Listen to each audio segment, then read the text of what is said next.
back at Disneyland.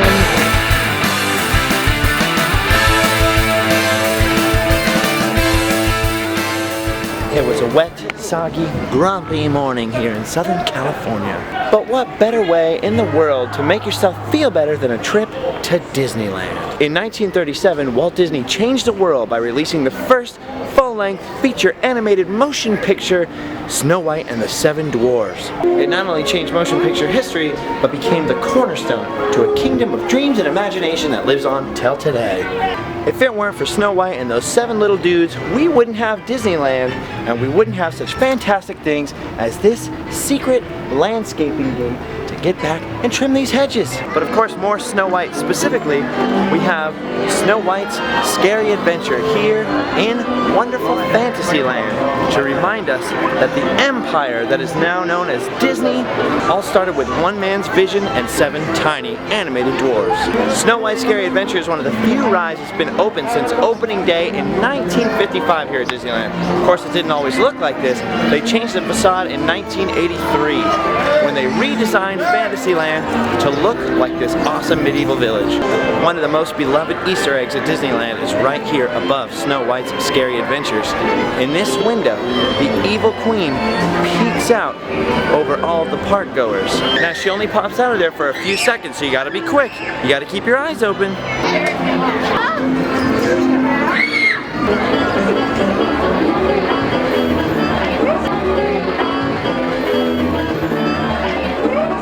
In one scene on the ride, the evil witch actually holds out a poisoned apple to you in her old hag disguise. She holds it out so close to guests that they actually used to reach out, pry off the apple, and take it home as a fancy souvenir. They solved the pesky problem of people stealing the witch's poisoned apple by changing it to a hologram. Now, that apple's just an illusion created by Disney Magic. Sharing. So there's still one more incredible poisoned apple that you can touch out here in front of Snow White's Scary Adventure, and it's also another one of those juicy little Disneyland details, one of those little Easter eggs that make this place so friggin' fantastic. Right here at the entrance. Let's see what happens when we touch it.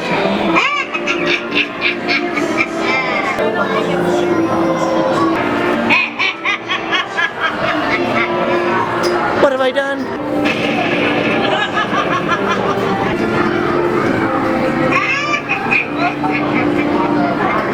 Let's check out the ride.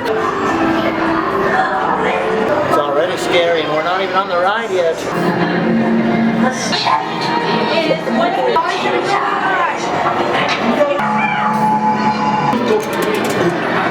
Each of the ride's cars are named after a different dwarf.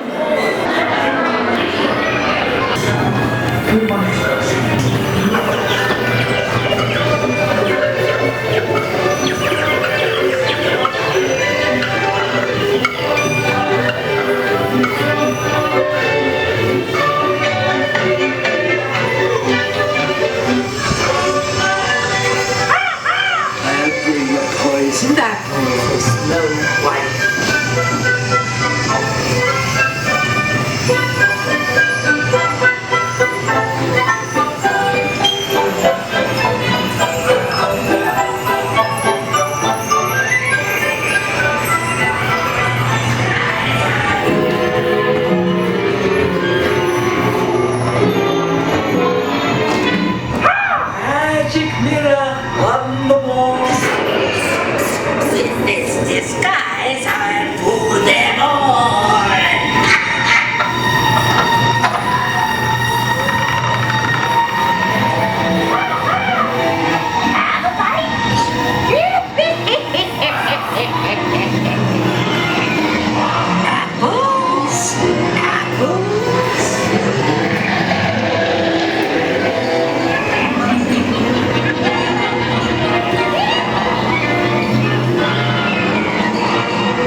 one thing most people don't know about the dark rides here at Disneyland is when they were first built, the main character of each story wasn't even in the dark ride. So for example, in Snow White, you never saw Snow White.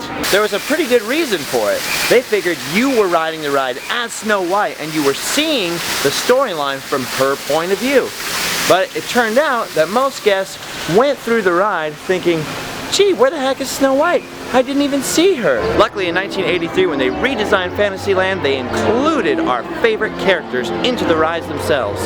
They're just here to clean Snow White's house. It's incredible just how popular Snow White still is when that movie was released in 1937.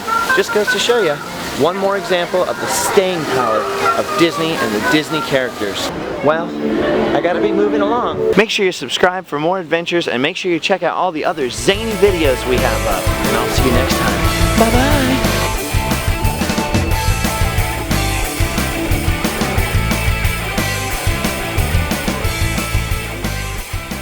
I want to be a pretty, pretty princess. What is knocking, Wilbur?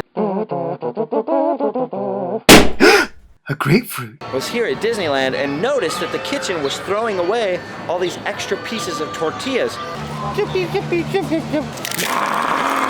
I'm all finished with these. Oh, hello. Greetings, humans.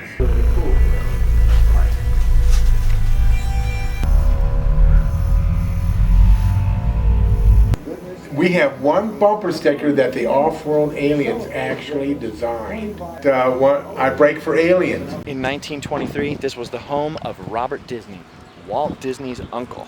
It's Disney pavement. Hard to believe that the Disney Empire started in 1923 in this tiny building.